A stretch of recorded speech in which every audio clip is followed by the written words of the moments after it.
On le croyait mort politiquement, alors que ce n'était qu'un lion qui siestait et l'heure de son réveil a sonné. Ali bin Omari Simoukinje, puisque c'est de lui qu'il s'agit, l'homme que l'on surnomme le soldat du Raïs, Joseph Kabila Kabange. Le tout premier vice-gouverneur de province du Tanganyika vient de présenter au Tanganyika une nouvelle ASBL dénommée la génération des Kabilistes résistants, GKR en sigle. Le chapiteau Chekwamama, réputé être plus spacieux à Kalemi, n'a pas su contenir la marée humaine venue de tous les coins et recoins de la ville pour assister à la sortie officielle de la génération des Kabilistes résistants, dont les objectifs sont définis ici par son coordonnateur principal et autorité morale, Ali Simoukinje. Il a été créé à Kalemi, dans la province du Tanganyika, en date du 10 juillet 2022, une association sans but lucratif dénommée Génération des Kabilistes résistants, dont je suis le coordonnateur et l'autorité morale de la GKR.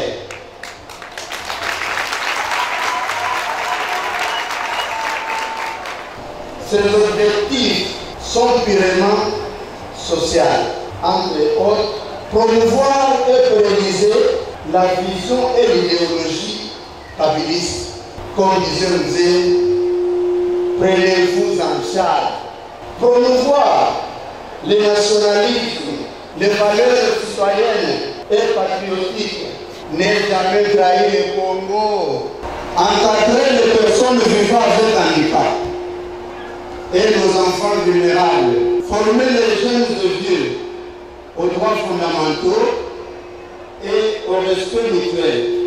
Je ne peux pas terminer ce mot sans remercier le président honoraire Joseph Kabila Kabange et sa tendre épouse, la distinguée première dame, Olive Lembe Kabila, pour leur soutien à la naissance de cette association qui trouve ici un sentiment de reconnaissance de la part de la population du Tanganyika.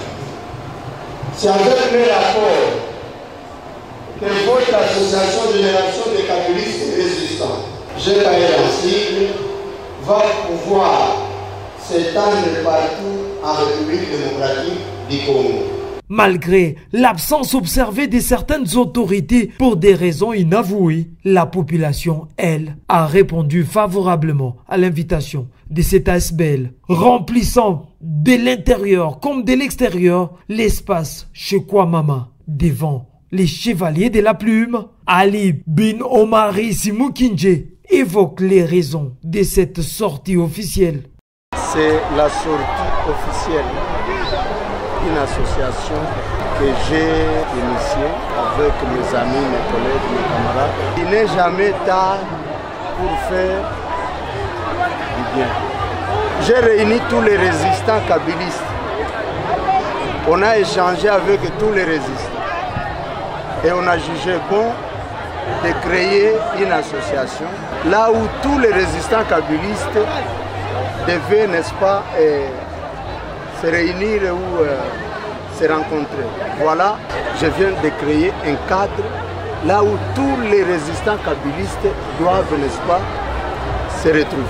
En d'autres termes, cette rencontre prouve à la face du monde à suffisance que les Kabilistes demeurent très nombreux au Tanganyika. Ceci malgré les 5 ans de silence et la non-participation du clan Kabila aux échéances électorales de 2023.